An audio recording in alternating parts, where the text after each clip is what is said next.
ఒక్కసారి ఆలోచించండి. సమాజంలో జరిగే చెడులకు పరిష్కారం చూసినప్పటికీ మళ్ళీ ఆ చెడులు పెరగడానికి గల కారణం ఏమిటి? ఒక డాక్టర్ విలువ మనకు తెలిసిందే.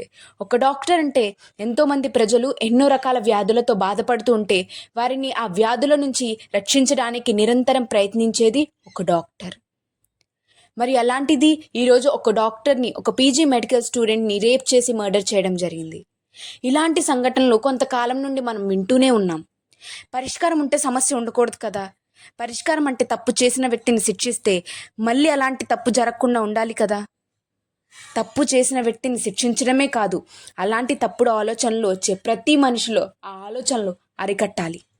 దానికోసం శ్రమించాల్సింది పోలీసులు, చట్టాలు మాత్రమే కాదు, ప్రతి మనిషి కూడా. ప్రతి మనిషి తన ఆలోచనలపై పూర్తి అవగాహన ఉండాలి. చెడు వాటిని ఆపాలి, అరికట్టాలి. ఏ తప్పు చేసినా పర్వాలేదు, మనల్ని ఎవడడిగేది, లెక్క తీసుకునేది అని మాత్రం ఆలోచించకండి.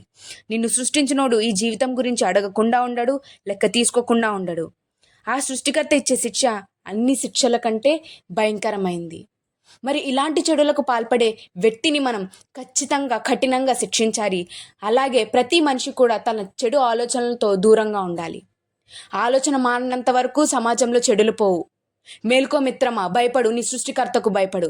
చెడులకు దూరంగా ఉండు, సమాజంలో మంచిని పెంచు.